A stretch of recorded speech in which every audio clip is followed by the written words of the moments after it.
All right. Morning again. Okay, Anapanasati Sutta.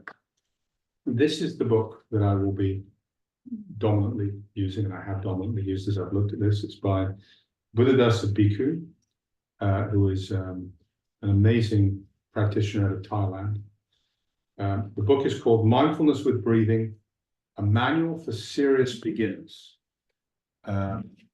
I've read a number of different commentaries on this. This is the one I come back to. It's a manual. The Anapanasati Sutta is a manual, and this is a manual explaining how to use that manual. It's like the Gita. It is a spiritual guide.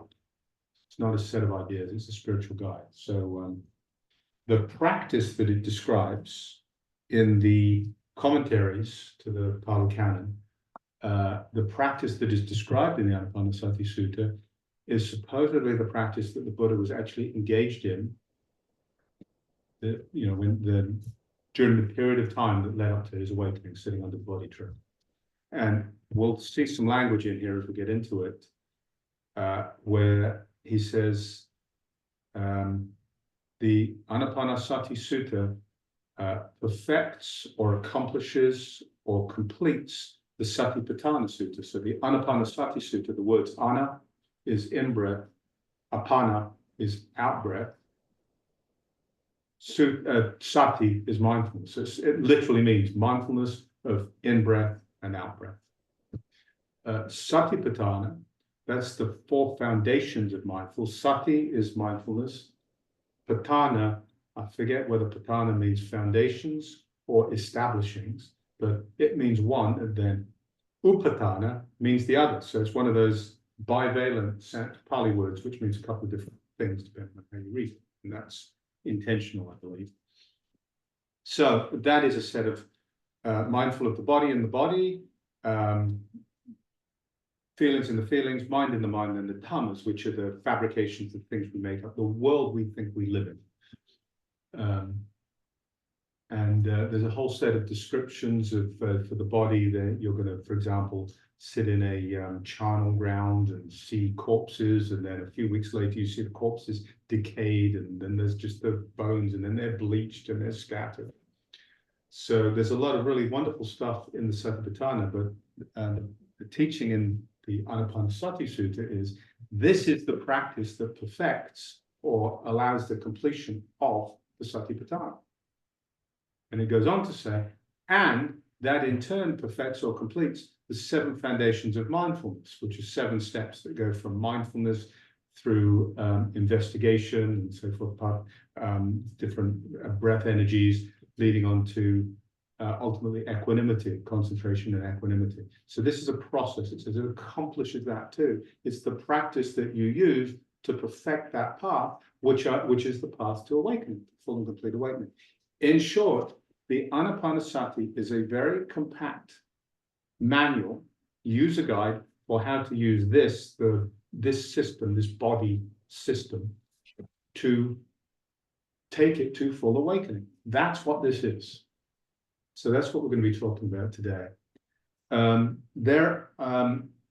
Different teachers take different approaches to it, of course. One of the major distinctions in the way people approach it is some people say, well, these are just practice steps. You can do them in whatever order you want. And you can pick them out and do this and that. Others say, well, there's 16 here, but really you only need 12, or you need 5, or you can, they really should be 19. Buddhadasa's argument is these are 16 steps for a reason. They're not 6, they're not 25, they're 16 for a reason. This is actually what the Buddha taught. We can teach something else if we want, but if we want to look at what the Buddha taught, there are 16 steps. And for the practice to work, they should be undertaken in the sequence they are described. So that's what Buddhadasa says. And I've read others. Thich Nhat Hanh is a well-known teacher, of course, who argues exactly the opposite. He argues, you can take them in whatever order. And yes, my own belief from practicing with this son reading is you can take them in any order you like, and you can get really meaningful sort of practice out of picking one of these 16 steps and working with it. if you want to get the most out of this though, you work them one at a time, and you start with step one, and you work step one until you feel, I've really got that. And then you move on to step two. And you work step two until you feel you've really got that. And every time you come back, every time you sit to practice, you start back with step one and you go step one, step two, step three. If you're on step 12, you do 1, 2, 3, all the way up to 11, and then you move into 12 from there. You don't jump straight into 12. You follow the flow up to that point. And there's the reason, in short, is because each of these steps moves us towards settling of different layers of fabrication, and you can't jump right into the most complex layer of fabrication to expect to start working there until you've worked with the early ones and brought them down to some level of calm. I hope that will become clearer as I walk through this, but that's the principle here. This is a step-by-step process that takes us up to step 16, which is about completely letting go. Completely letting go is unbinding. It is nibbana. So it's a stepwise process to get to that point, and you have to go through each of these different settlings to get to the point where you can finally say, oh, done. I've done what had to be done. There is no more becoming. This is the last good. That's the Buddha said. All right. So you have a link in Zoom in the event. There is a link to Tanisro's translation of this. There are a number of different translations out there. I generally default to Tanisro's translations. I love, he has profound and sometimes somewhat different, but very profound insight into these scriptures. And I find his translations quite refreshing, and he's not bound by a lot of historical approaches and so forth. So I really like his translations. I will not be using that translation, and that's intentional as well. I'll be using the one that's in this book. And I think there's real value in looking at different translations, because the Pali words, we've been bumping into a number of Pali terms here. The Pali words don't translate literally into English. They're dealing with a worldview and an approach to life that doesn't map directly to what we had in the West, in the sort of 21st century US.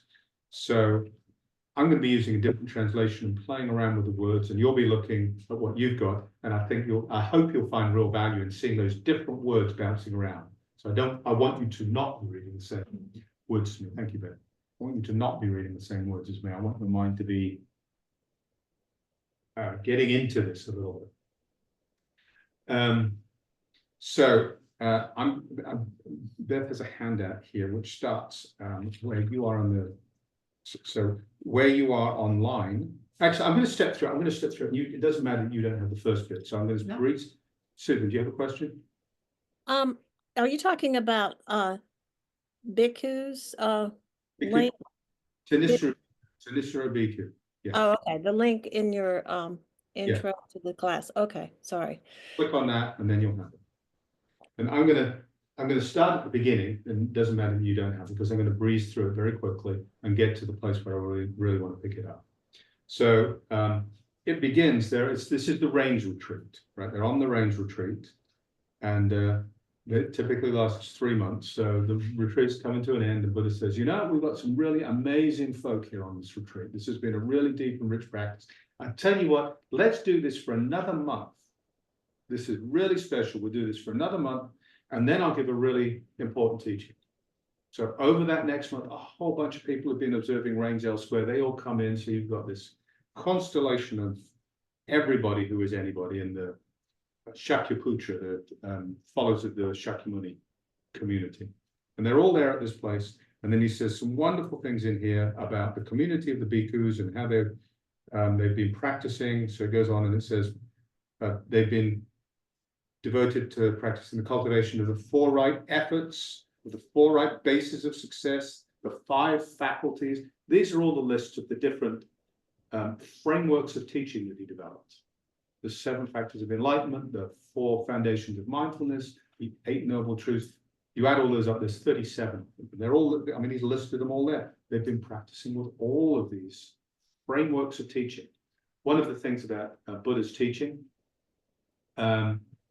which comes through, and this is a deflection, but it's an important sidebar.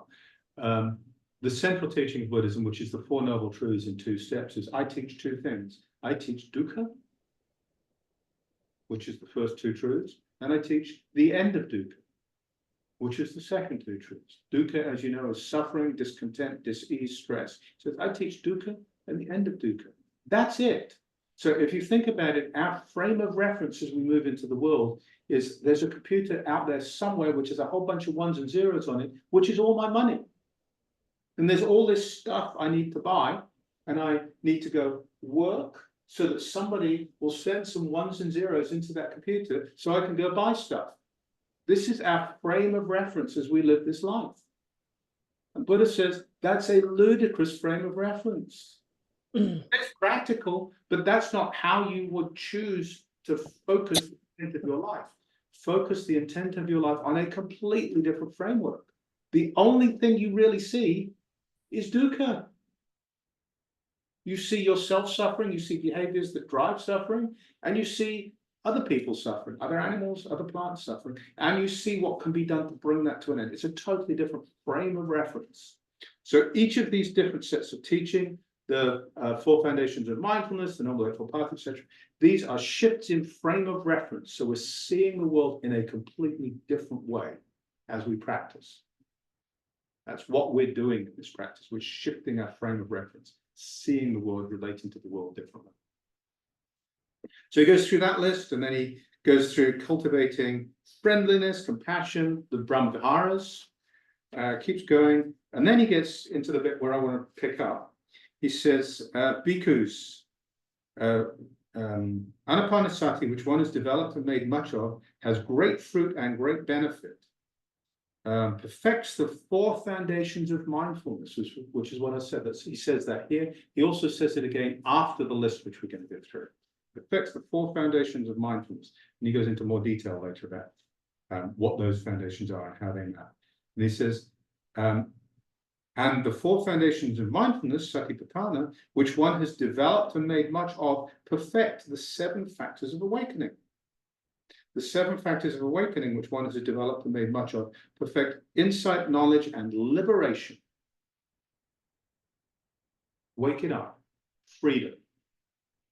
So he's basically saying this is a path, a 16-step path to complete freedom. Bhikshus, how does Anapanasati, which one is developed and made much of, have great fruit and great benefit?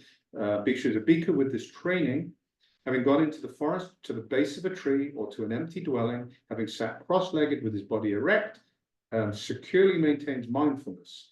Ever mindful that bhikkhu breathes in, ever mindful he breathes out. So this is the standard setup for so many teachings. You know, any kind of actual contemplation teaching starts by going to seclusion, to the root of a tree, to abandoned building, settling down, sitting quietly, keeping mindfulness to the fore, follow your breath. That's how they all begin, standard. All right, so now we get into the 16 steps. The first 2 steps, while breathing in long, he fully comprehends I breathe in long. While breathing out long, he fully comprehends I breathe out long. While breathing in short, he fully comprehends I breathe in short. While breathing out short, he fully comprehends I breathe out short. And in the other translations, it's he knows, right? Mm-hmm. Instead of comprehends. So these 2 are knowing. Breathing in, I know I'm breathing in. Breathing out, I know I'm breathing out. I comprehend. From step 3 onwards, the framing changes. It changes to he trains himself or she trains herself. Thoroughly experienced, blah, blah, blah, blah, blah. She trains herself. So the shift is from knowing to training. And from 3 on through 16, it's all about training. There's this very intentional shift that we are working something here. It's not just knowing. We're actually doing work. We're training this system, this human system. The first 2 we're just getting settled in and we're just getting through knowing. And then we start training. In the Agamas, which are the Chinese versions of these suttas were oral for a few hundred years, and then they were written down. And it's not clear quite what was written down first and what was written down when. So there's a version of these which is in Chinese, and they're called agamas when they went across there. Bhikkhu Analayo tends to work from the agamas, and so in his translation, that's what he uses in his commentary. Those are slightly different. The first two steps there are breathing in, I know that I'm breathing in. Breathing out, breathing out, I know that I'm breathing out. Breathing in a long, so that's step one. And then step two is breathing in a long breath or a short breath, I know.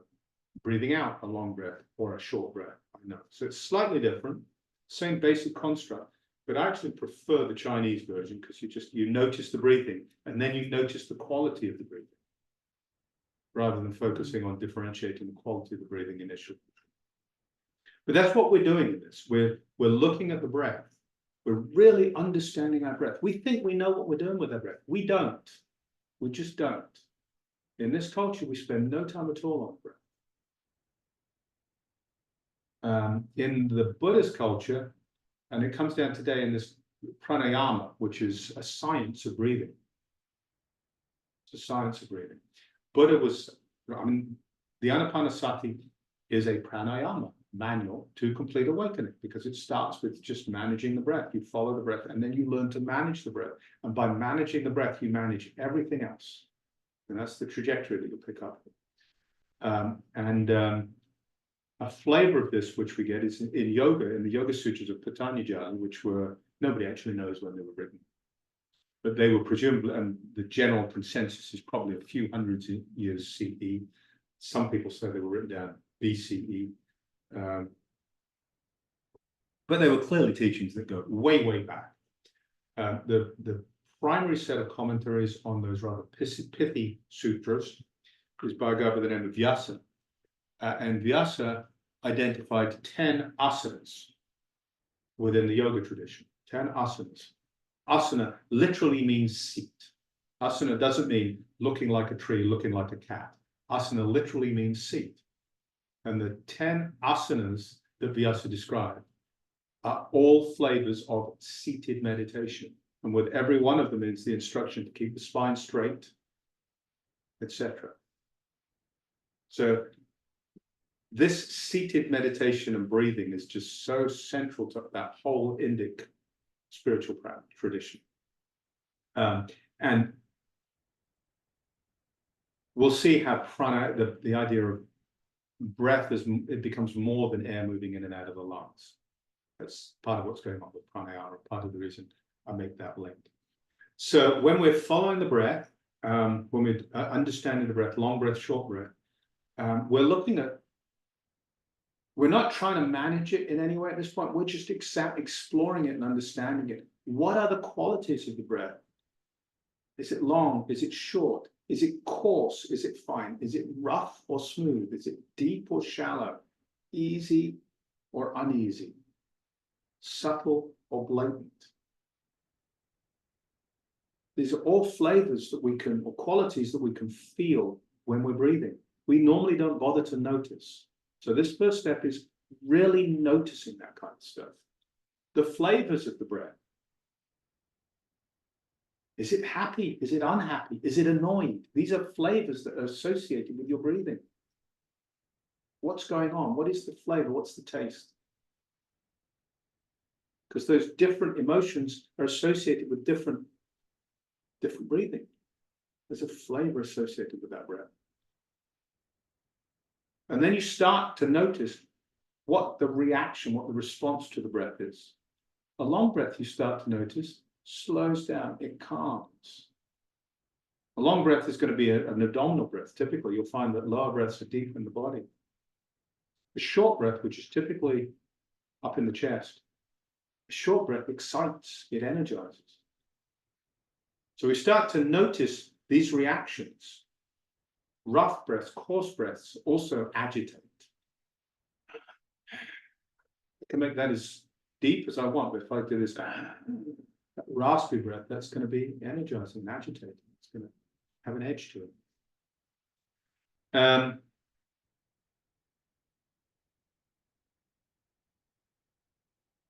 So I'm actually drifting into the third one here with there's not hard lines between these. So I'm drifting into third, because as you start understanding and experiencing this, then you start moving into the third one, training, thoroughly experiencing all bodies, I shall breathe in. She trains herself, thoroughly experiencing all bodies, I shall breathe out. So the training is, as one starts to notice these qualities, one can start to use the breath to generate these qualities and see what happens when these qualities are generated. And one of the first things we notice is they change the way the body feels, the flesh and blood body. They change the way this flesh body feels. And so what we're noticing is the breath affects the body. We can't control the body directly in terms of its energy level. And we, when you get emotional, when something happens, oh no, you shouldn't be doing that, and you get all agitated, it's really hard to calm the body down, to do that directly. But when you're a kid, your mom told you, just breathe, just slow down, take a couple of breaths. This is wisdom, right? It's ancient wisdom. And that's what we're talking about here. You can't control the body directly. You can control it using the breath. So if we understand the breath and we understand how it conditions the body, we can start to condition the body. And if we really understand the breath, we can master using the breath to condition the body. And there are stories of, this one is out of, there are stories, and one in particular I think of where a Vedanta minister told me this story about somebody he knows, another Vedanta minister, who was supposed to have major surgery. Major, sort of, I don't know, but it was major, like cut open in the operating room for like 4 hours kind of surgery. And he said, well, okay, how long do you need? 4 hours. Okay. And he didn't take anesthetics, he didn't take anything. He used his breath to calm this body down. And then they operated. And like an hour after the operation, he came back. He said, so how was it? They said, I'm sorry. We realized that having looked at it afterwards, we left a scalpel in or something. There was something that was clumsy and not quite right with the procedure. So we need to go back in. How long do you need? Okay, same again. And this is all through mastering the breath. Through really understanding, mastering the breath, and using the breath to control and manage this system. So what we're talking about here really is to experience or understand all bodies. We actually have in this system 2 bodies. Kaya means group or cluster or lump. You have a body of students. Right? A body can be, you can have a body of water. So body doesn't mean this thing. A body just means a collection, a lot. So there are, in our system here, there are 2. There's the Pana Kaya, the breath body. Breath actually is a word. So pranayama, prana in Sanskrit, pana in Pali. Pranayama is the science of breath control. That word prana or pana means life, or sustainer of life, which is not just the breath. There's energy. It's a much richer word than just air moving in and out of the lungs. So we have the pana body, which is that which the breathing in and out conditions directly. And then we have the rupa kaya, the flesh body, which is what in turn is conditioned by the breath body. So we're working on the breath in order to condition the flesh body. Right? And there are other systems. There's a Moffat, I forget his first name, but he's a Westerner, Caucasian, who went and studied. He's a Buddhist teacher, but he spent some time with a Hindu master sort of in that lineage, and so it's transmitted in that lineage. And in that lineage, they have 7 bodies, and they're different kinds of energy. And so they look at this in a more subtle way. And then there are yogic systems, there are tantric systems where you have the chakras and the channels and the bindis and all the rest, right? these are all just different ways of looking at this. And actually, I have become persuaded that what happens here is people who really work with the breath in this way, that you get an increasingly subtle understanding of this body by working with the breath at these really subtle levels. Your connection with the flesh body and the energy body inside becomes increasingly subtle. And you can tune in ever more detailed ways what's actually inside. People say, well, I can't, the body scan, that's nonsense because I can't see my heart. Well, you can feel your heart. If you tune into this and you follow the breath, you can get to where you can feel it. And so I'm persuaded that all these energy systems were developed by people who had cultivated really, really subtle understanding, experiential understanding of how Padma flows through the body. And it flows through the chakra system, the Kundalini system there. And that's what it is. That's what it is. It's how it really works. And that's how the Chinese medicine systems, the acupuncture systems, and the pressure points and so forth, meridians, the meridians, they all arose from the same kind of exploration. It's a science. So the fourth step, she trains herself calming the body condition. This is translated in lots of different ways. The Pali word is kaya shanka. So he translates it here as close to literally as you can, body condition, and I'll come back to that. He trains himself, calming the body conditioner, I shall breathe in. She trains herself, calming the body conditioner, I shall breathe out. Kaya Shankar, body conditioner. So that which conditions the body, pointing really here at the flesh body, and so he's really being very direct. The Buddha is being really direct. We are working on calming that which conditions the physical body, in full knowledge that by calming that, the physical body itself gets calmed, the flesh body gets calmed. And we're doing it with this very subtle management of the breath. So this is a step that, frankly, I haven't spent as much time on as I should. Is really spending time in the early steps here, understanding the breath, really watching it very, very closely, paying close attention all the way in down to the navel, through the pause, all the way out, staying attentive through every step. So in the pause, it doesn't wander off. And there are a whole lot of steps in here and different systems. You could look at counting breaths to help you stay in touch. You can look at following the breath all the way down to the navel and all the way back up. You can pick a point, tip of the nose, back of the nose, chest, abdomen, to guard or rest or observe the breath. So just find whichever technique works best for you. And it depends on a lot of that will depend on your current level of concentration strength. If you don't have such strong concentration, you want to do something more like counting or counting backwards. And then, if it's starting mature, you can follow the breath. If you've got reasonably strong concentration, you can guard the breath. But however you do, you're paying attention to the breath. My own approach is really, I guard it in the whole body. I'm observing the breath in the whole body. Tanisro, who I've talked of earlier, he talks about really following the breath around the body. So he doesn't pick a single point. He's looking at where it feels good. And he's landing in those different places. So he's breathing, he's guarding the breath by observing breath in different locations of the body. And using that to help in this step 4, which is manage breath around the body to calm the body. Okay, so that's the first tetrad. And when we get to looking at how this maps to the Satipatthana, as in this perfects the Satipatthana. The Satipatthana, you remember, is mindful of the body in the body, mindful of the feelings in the feelings, etc. We'll get into the rest of that.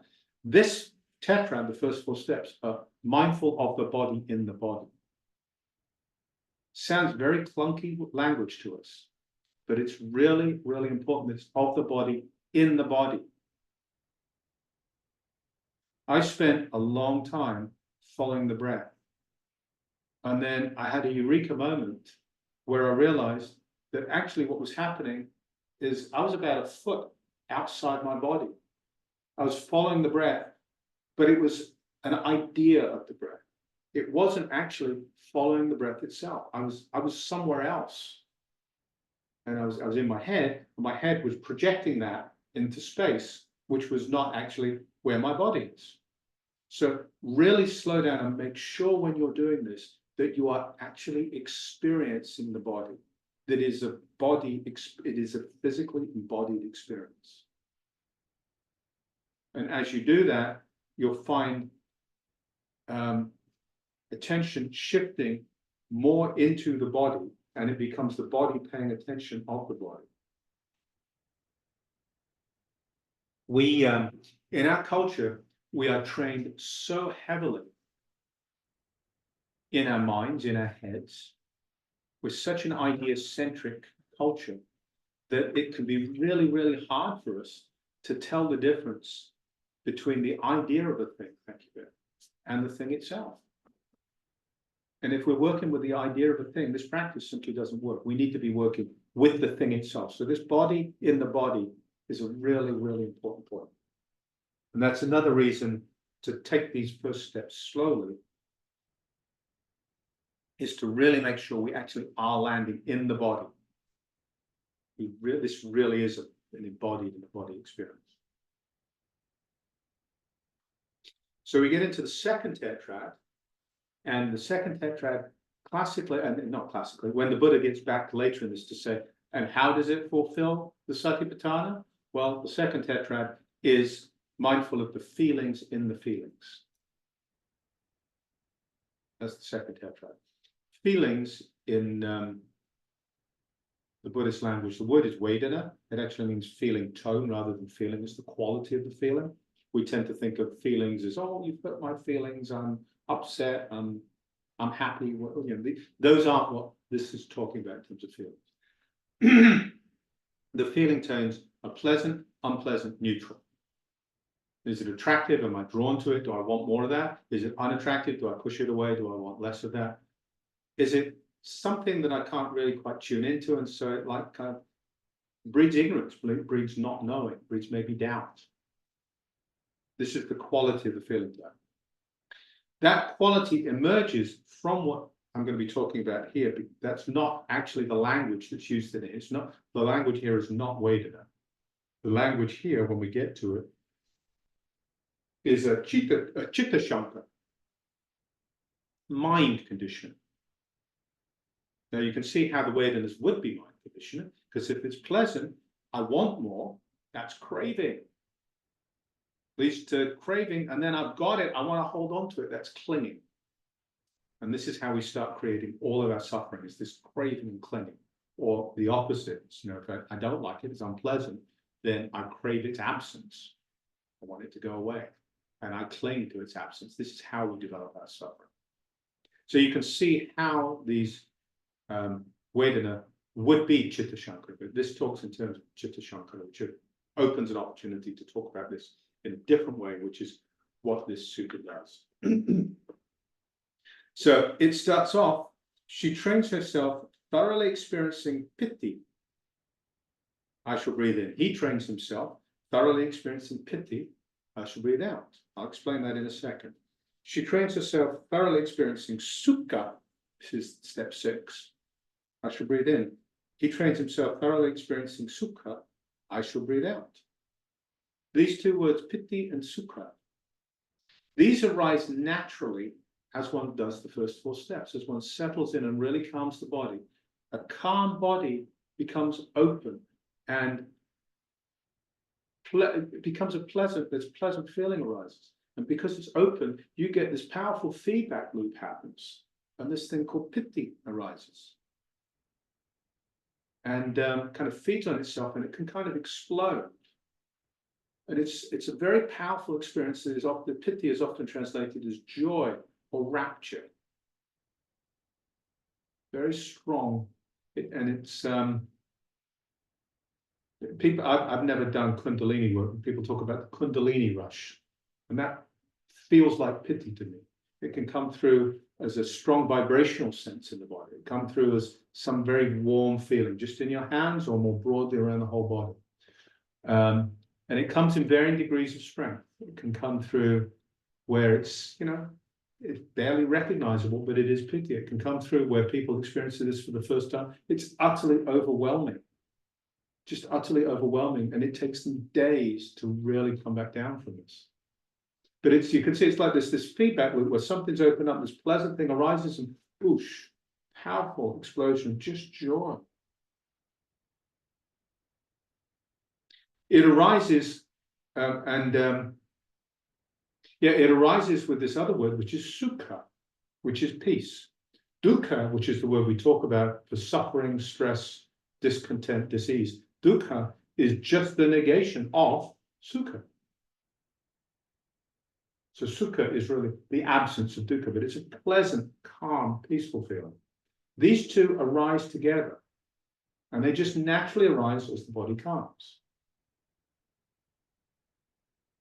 And they kind of complement each other in a way, but they oppose each other.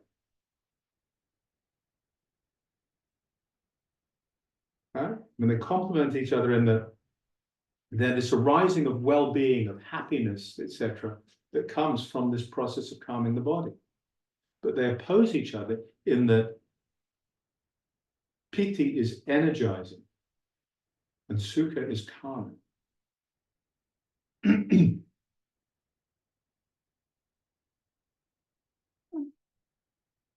So there's an analogy that I came across that I really rather like. It's a thirsty person in the desert. The thirsty person has been in the desert for several days, sees a body of water. Oh my goodness, joy, rapture, that's piti. They make it to the oasis or the water, they drink. Oh, that's better. That's sukha. Another analogy, which I think works, is when we fall in love. Sukha and piti actually both arise at the same time there.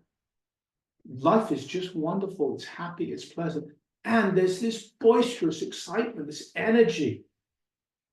It's wonderful. And over time, what happens is that excitement calms down. It typically takes, months or years, right? But it calms down. Or marriage. Oh, it calms down. And what you're left with, maybe this is without the marriage, what you're left with is the sukha, which is just loving each other. The being in love calms down, and you're just left with love, this very ordinary, but very peaceful and beautiful thing. So these two come together, piti and sukha. And the steps 5 and 6 are about knowing, about recognizing the two of them. Step 7, actually, I'm going to say something else before I get to step 7. There's a word that there's something you've no doubt come across, which are the jhanas.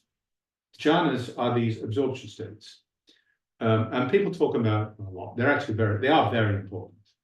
And when you look at the Noble Eightfold Path, the 8th step in the Noble Eightfold Path is right concentration. It's sama samadhi. So however you translate samadhi, but concentration is common. But when you look at sama samadhi in the text, what Buddha says, what is sama samadhi? Sama samadhi is, and then he talks through the 4 jhanas. He talks through them in detail. And what's involved? The first jhana is vitakka and vikara with sukha, piti, and ekaggata. Vitakka and vikara are a level of applied and sustained thought. So there's thinking, there's a logical analysis that goes on. There's a language element that's present in the first jhana. And then there is piti and sukha and ekaggata, which is a single-pointed concentration. So, and then you go on through the rest of the jhanas. So the jhanas are a really integral part of concentration, right? And piti and sukha are an integral part, and piti and sukha then show up again as we talk through the rest of the jhanas, the other 3. They're part of how the jhanas are talked about. And so it's really easy to conflate this with jhana practice, but that's a mistake. This is not about jhanas. This is about waking up. The jhanas are a way of talking about concentration itself, the practice of concentration. So when we're here, what we're noticing is that when the body calms down, piti and sukha arise. Jhana may arise too, it may not. Wrong question. Piti and sukha arise. And then we move into step 7. He trains himself thoroughly experiencing Chitta Shankara, I shall breathe in. She trains herself thoroughly experiencing Chitta Shankara, I shall breathe out. Thoroughly experiencing the mind condition. So that's really rolling around in Sukha, so in Piti and Sukha, and understanding what they are, what they feel like, how they work independently, how they work together. Noticing that if Piti subsides, Sukha remains. Noticing that if we let Piti subside too quickly, we're left with Sukha and only Sukha, and maybe that's just too pleasant and we drift off into daydreams. So noticing what works when we balance the two and we learn how to balance the two. Noticing that Piti is coarse and energizing and Sukha is this gentle, calming, peaceful thing.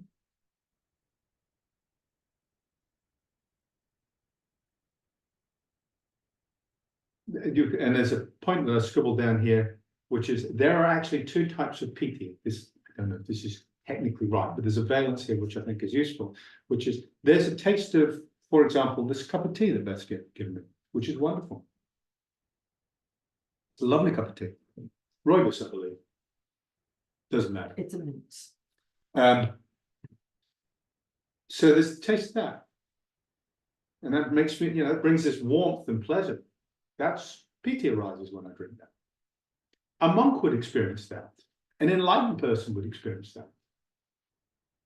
Then there's, boy, I hope there's more in the pot. That's Piti, but it's Piti that follows, right? So we learn these things about how Piti and Sukha work.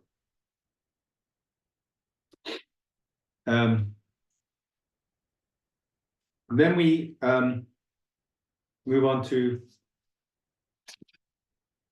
8. And all of this, remember, all of this is, oh yeah, 6. Got things printed twice. That's because I'm looking at the same piece of paper.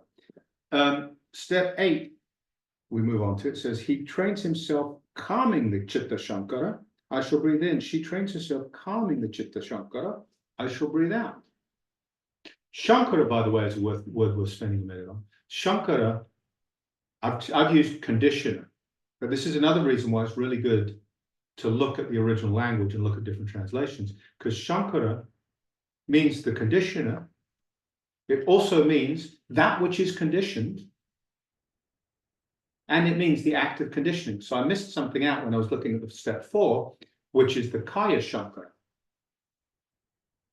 So step 4 was the breath. We're using the breath body. We're working on calming the Kaya Shankara. Kaya Shankara, I translated as body conditioner. But it's the body that is doing the conditioning. It's also the body that is conditioned. So it's both sides of that equation. Shankara is a word that can be used as conditioning, conditioner, and the act of that which conditions that which is conditioned, and the act of conditioning between them. I'm not exactly clear on what you mean by conditioning. I think of something that keeps my hair from getting frizzy. Yes. So conditioning. A kettle conditions water.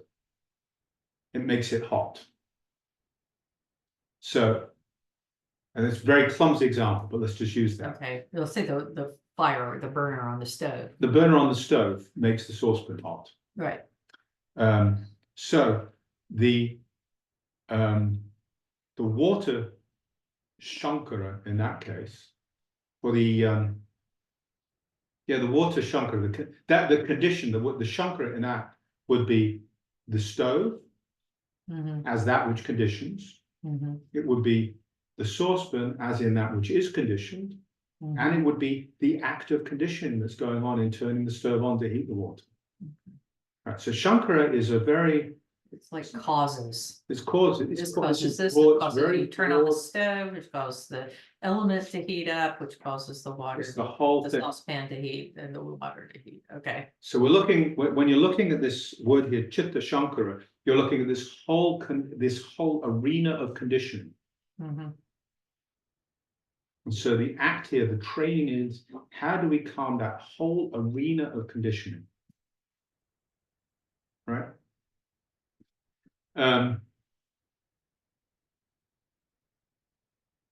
In simple way, I'm going to, yeah, and we do it by working with piti and sukha.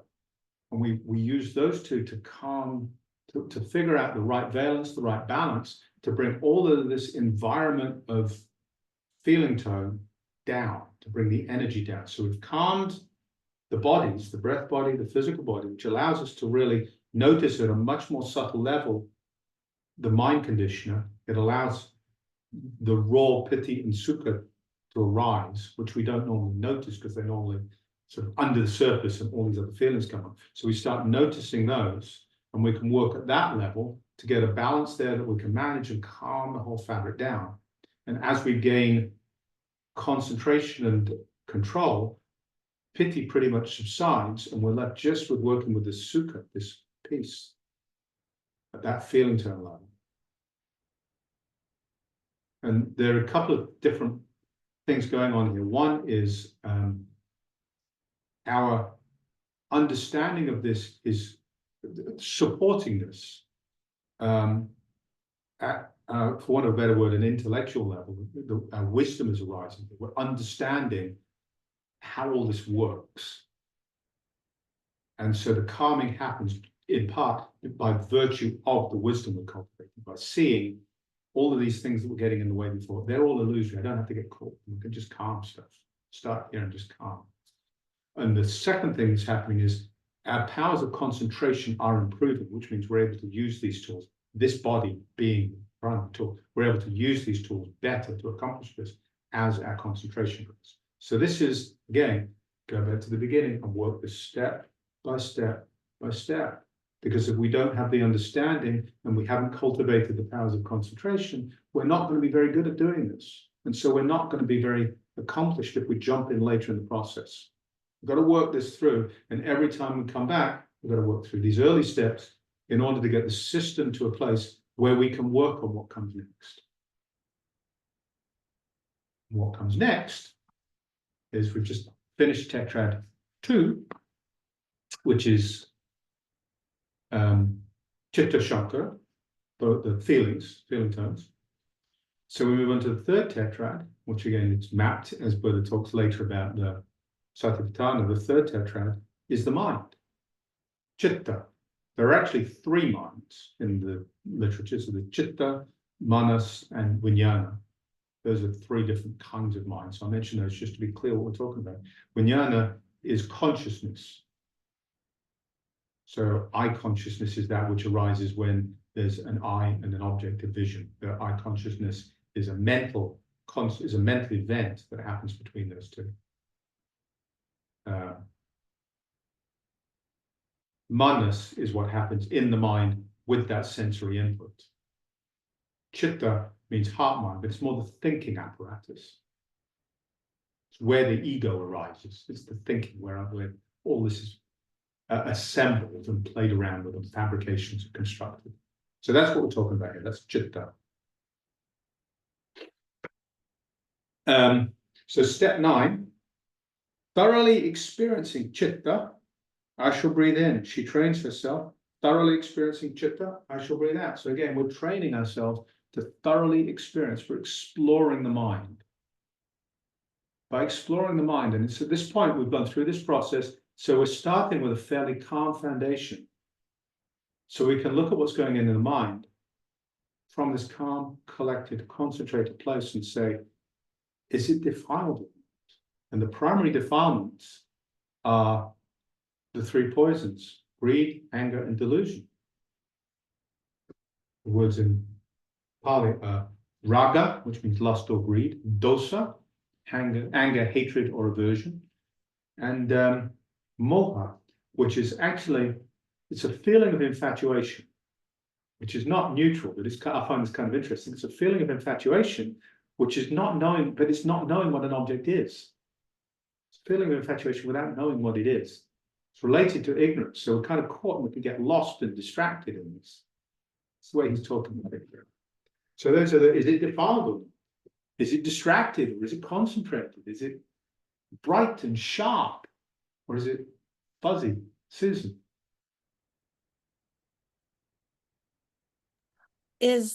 What is the word for greed? Raga, R-A-G-A. Oh, okay, thank you. So we've explored the terrain. We're really getting to know the terrain. And as we get to know the terrain, then we can start working with the terrain.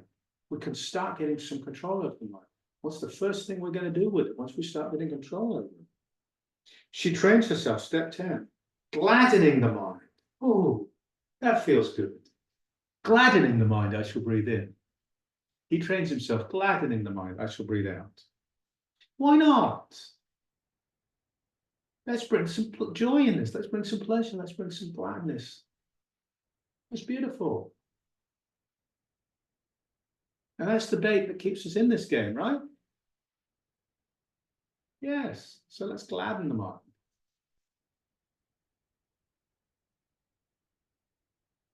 And yeah, so we gladden the mind. And now, if you remember, I keep on repeating it, so you're going to remember. We keep on going back and starting again.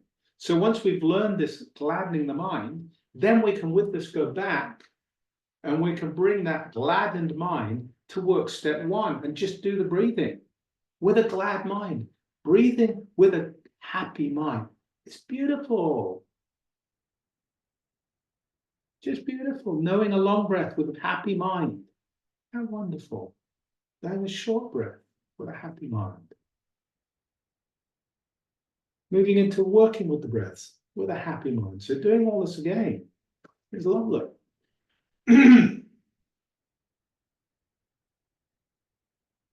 So then we move on to step 11. She trains herself concentrating the mind. I shall breathe in. He trains himself concentrating the mind. I shall breathe out. So once the mind is understood and then taken to this happy place, then we can really, that's something we want to hold on to. That's a place we want to remain. So we've got a really good foundation here to work on concentration, on staying focused. There's a word that I mentioned it before when I was talking about the first jhana. So Vitakka, Vikara, Piti, and Sukha, and Ekagata. Those are the attributes of this first jhana. Ekagata is a word that shows up a lot. Single-pointed concentration is what that's usually translated as. That can mean a number of different things. A lot of folks like to translate that as literally a single point. And there's a Ika is one, Gat is a peak or a point.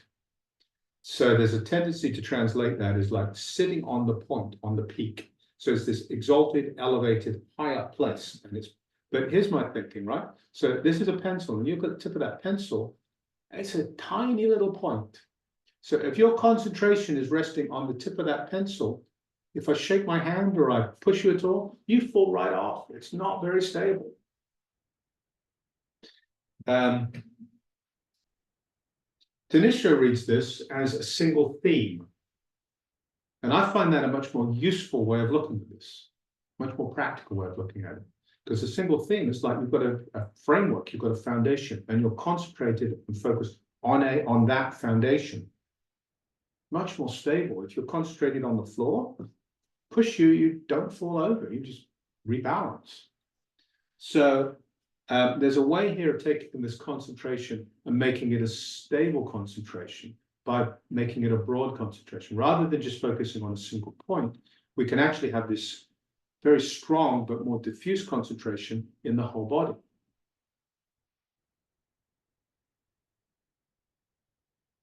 It's a single thing, but it's a broader thing, more stable thing. So the concentration there are for concentration to work, the kind of concentration we're talking about, it needs to have this stability. Because if it's not stability, if it's not stable, it's not going to last, and we're not going to be able to do anything with it. We're looking to find a level of concentration which we can do something with. So part of this concentrating the mind, all of this is training ourselves, continuing to train ourselves, and we're continuing to work with the mind to train ourselves. So part of this training is exploring what that stable concentration looks like for each of our own individual physiological systems. So it's exploring different flavors of concentration, different ways to work with this concentration that has that single focus and is stable. And this goes to the single focus as well. There's a clarity, there's a purity, there's a cleanliness in that concentration. We can concentrate on a football game.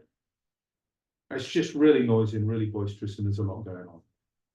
What we're looking at is something very simple, very clean, empty of content, empty of defilement, empty of these greed, anger, and delusion. We're looking for something very simple and very straightforward that doesn't have any of those energetic valences. So this is that single theme, that single point. It's not like the tip of your nose to me so much as something that is broad, therefore stable, and empty of these valences. So if we've done a good job of calming the body and calming the feeling tones, then the whole body has that. The body as a whole can be that. Again, why it's important to, why it's helpful to do this stepwise, because it really helps you work through the process to this just incredible settling, calming, moving into more and more pleasant places. So then we get to step 12. She trains herself liberating the mind, I shall breathe in. He trains himself liberating the mind, I shall breathe out. So liberating kind of happens naturally. It's like piti and sukha just arise naturally when you've got a calm body. Liberation happens naturally when you've got a glad and concentrated mind, because that concentrated mind doesn't have greed, anger, or delusion in it. The place we're concentrating is empty of greed, anger, and delusion. So all of our tendencies to cling kind of evaporate, right? There's still a me in here and a thing that I'm not clinging to, probably. So it's not, we're not there, but that tendency to hold on is much looser. So this liberation, this letting go, is just naturally happening from this place.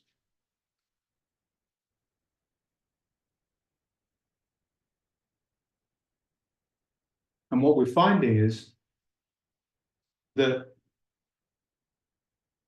it's not so much I'm letting go of the things as they're letting go of me. They're just kind of loosening. Because for me to let go, there's kind of this intentional thing of a pushing away, and that pushing away itself is kind of energetic around aversion. So this letting go, there's just a natural opening where the object of clinging is a participant in this letting go. It's both sides let go.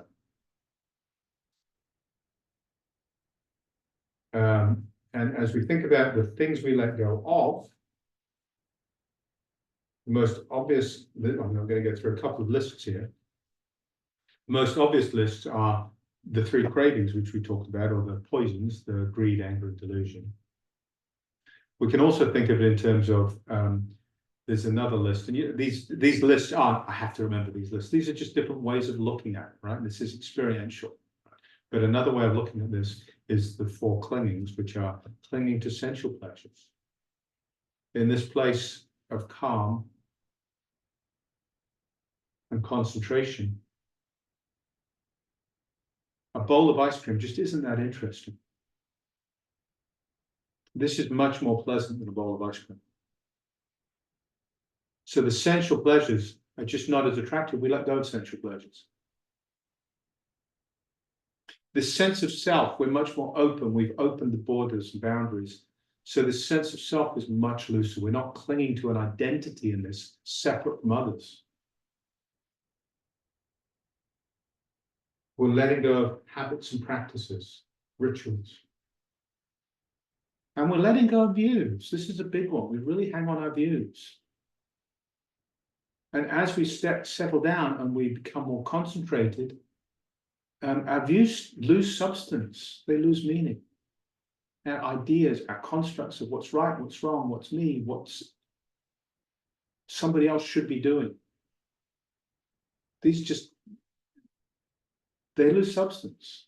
So we'll let go of those. This is what the liberating of the mind is about. It's about loosening hold on these things, and they loosen their hold on the mind. And it just happens naturally as we go through this process of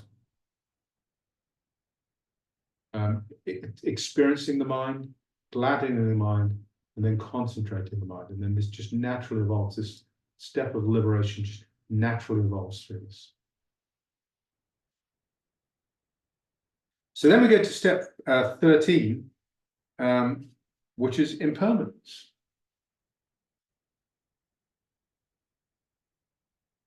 Constantly contemplating impermanence, breathing in, breathing out, constantly contemplating impermanence. And in this book, the introduction is written by the introduction of the forward. The forward is written by Larry Rosenberg, who wrote another well-known commentary on this Anapanasati Sutta. And he said he was studying the Anapanasati Sutta with Buddhadasa, when he was relatively much earlier in his experience.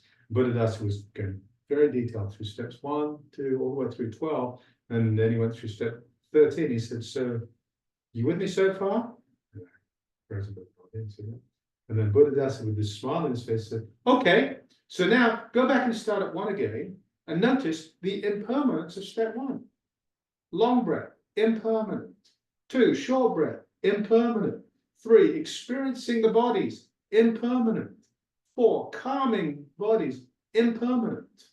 All of these are impermanent. Impermanent everywhere.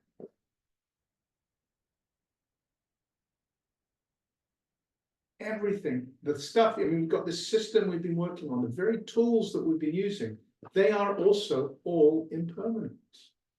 Every conditioned thing.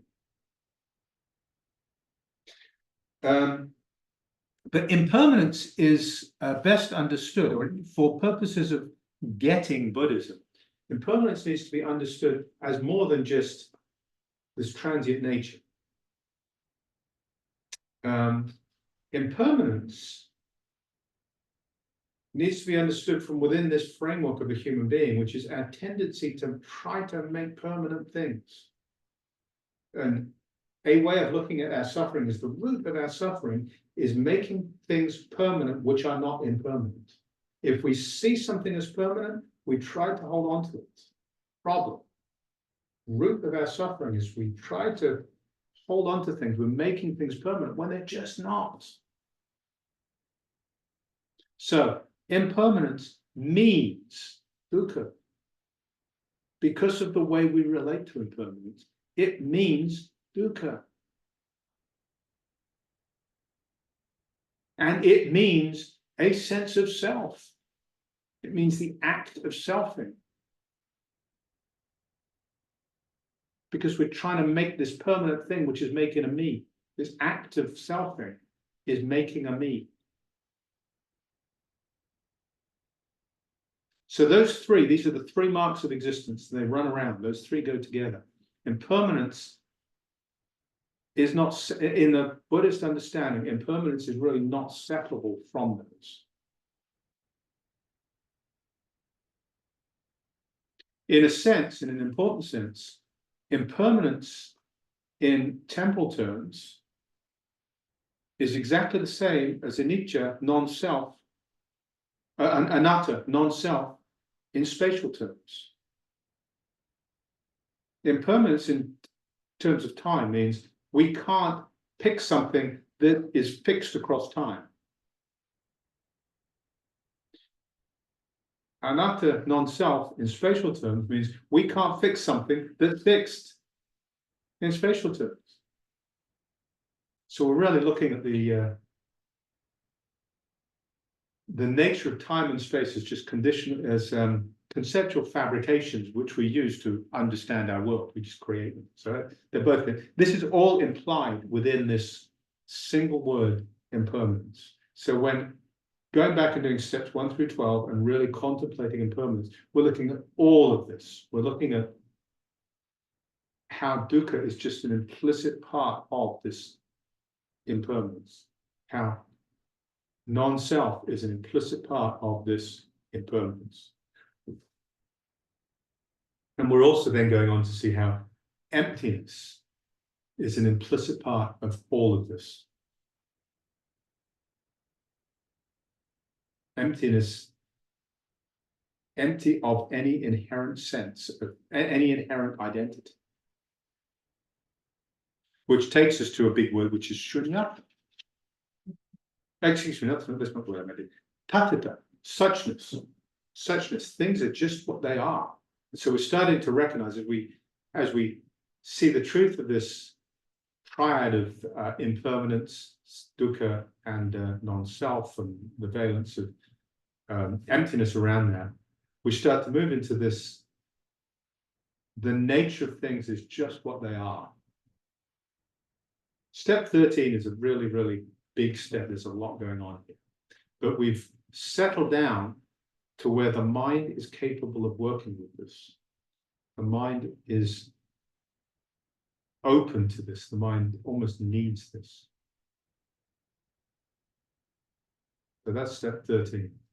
There's a word that does not appear in this, which is a word I like, which is nibbida. So I'll talk about that a little bit before we get on to step 14, because it kind of fits in here. Nibbida is an idea of disenchantment, disillusionment.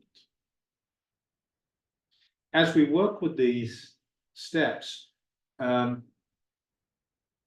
bowl of ice cream is as good an example as any. It just becomes less interesting as we start to see the impermanence of things, as we start to see, I can't hold on to anything, as we start to see the act of trying to hold on to anything causes suffering. Holding on to stuff becomes less interesting. We become disenchanted, disillusioned. We're ready to let go. Kind of tired of this whole thing, this system that I call the me that keeps on doing all these things and causing suffering here and there. It's just tiring. I've had enough of it. So we start to move to this place of nibbida, getting tired. So then we move to step 14, which is he trains himself constantly contemplating fading away. I shall breathe in. She trains herself constantly contemplating fading away. I shall breathe out. So the translation here of viraga is fading away. It can also be dispassion. You may have dispassion in your translations. Dispassion, literally, V is negation of raga, which is greed. That's the literal translation. Susan, you asked what that word was. Raga for greed. Viraga, which is the Pali word here, means it's just the negation of greed. So we're not holding on. We're just not holding on. Not trying to cling to anything. So if impermanence is really understood, then we really start to let go. We've let go at one level in step 12, which is the mind letting go. There's a much deeper letting go, because there's the sense of any sense of identity, any sense of any objects, self or other, is just evanescent. So there's a much deeper letting go going on. So that's step 14. Step 15, it just continues to deepen. He trains himself constantly contemplating quenching. I shall breathe in. She trains herself constantly contemplating quenching. I shall breathe out. The word there is nirodha. It's usually translated as cessation. Nirodha is the third step, the third of the Four Noble Paths. What is it? Nirodha Gamini, the way to, or the path to, or the method leading to the end of suffering. That's nirodha, cessation, ending, quenching. Arguably interchangeable with nirvana itself. So we're ending all of our fears. Dukkha itself is coming to an end at this point. This is really, really deep stuff. Cessation of sorrow, grief, lamentation, pain, and despair. It's all coming to an end here. Because we're seeing it's illusory. can't hold on to it, so we just stop trying. There's nothing to hold on to. That becoming deeply understood that there is nothing to hold on to and nobody to hold on to it. And so then we get to step 16. He trains himself constantly contemplating, tossing back, I shall breathe in. She trains herself constantly contemplating, tossing back, I shall breathe out. Letting go is another translation there. And the way he describes it in this book, which I really rather like, it's like, I've been a thief my whole life. This is the profound realization. I've been trying to hold on to stuff that isn't mine. This is nuts. What have I been doing? So I'm giving it all back. It's not just this letting go, this is just giving back. There's an act of generosity here. There's an act of compassion here. There's kind of a tuning in and recognizing there's suffering out there. And my holding on to stuff has been the problem. I give it all back because none of it's mine.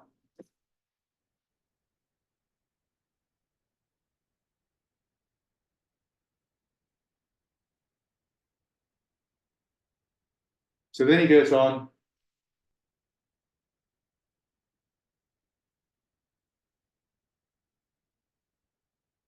Sutta finishes. So, because how does Anapanasati, which one has developed and made much of, perfect the four foundations of mindfulness? And then he goes through how the first tetrad is the body in the body, mindful body in the body. The second is mindful feeling through feeling, and so forth. And then he then goes on and says, so how do the four foundations of mindfulness, which one has developed and made much of, perfect the seven factors of awakening? He says, well, they clearly set the stage for the first one, which is mindfulness, and blah, blah, blah. They are the four foundations of mindfulness, which is the first step, the seven factors of awakening, so blah, blah, blah. And then he says, and so, if you do this, then you'll surely wake up at some time, and you may wake up and come back 7 times, or 1 time, or no time, or you may wake up in like a year, or 6 months, or 15 minutes. And it's just this. This is the deal. This is what you need. So, and the idea that the process again that Buddhadasa describes, and the way I have come to relate to this, is we just keep going back to the beginning and work on it from the beginning to as far as we get. We're not rushing this, because if we try and rush it, we'll get into territory that we're not really equipped to navigate. And it may feel cool, but it's not going to do what it's supposed to do. So we go back to the beginning, make sure we're really getting it, get as far as we get, work there, and then keep going back to the beginning. And we apply, and when we come back and like step 10, which is gladdening the mind, we can bring that back to the beginning with us and work through. Step 13, impermanence, we bring that back to the beginning and work through. Because all of this, it is interrelated in that sense.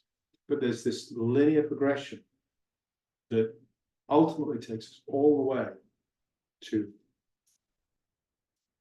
tossing back.